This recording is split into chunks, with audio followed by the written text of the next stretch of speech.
you want to buy something normally, using your normal bank card, this is what happens. I give my card details to the shop asks the bank if I'm good for the money. The bank checks its records to see if I've got enough in my account. If I do, it lets the shop know. It updates its records to show the movement of money from my account to the shop's. Oh, and it takes a little cut for its trouble.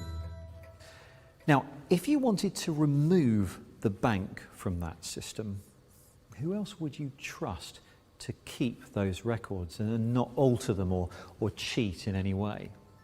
Well, I wouldn't trust you. I wouldn't trust you. In fact, I wouldn't trust any single person, but I might trust everyone. The idea is you don't have a central record of transactions. Instead, you distribute many, many copies of this ledger around the world.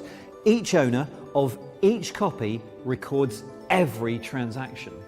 So, to buy something using cryptocurrency, I give the shop my details. The shop asks all the bookkeepers if I'm good for the money. The bookkeepers all check their records to see if I have enough. If I do, they tell the shop,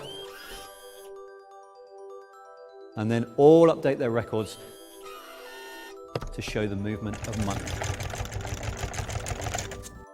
So there's no way that a forged transaction can make it in.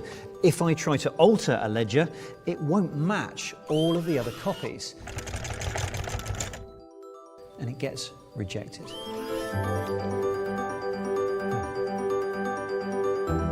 Oh, and one of them, at random, will be given a reward of some newly created cryptocurrency.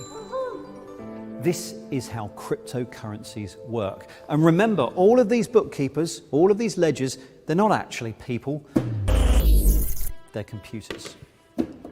Lots of computers.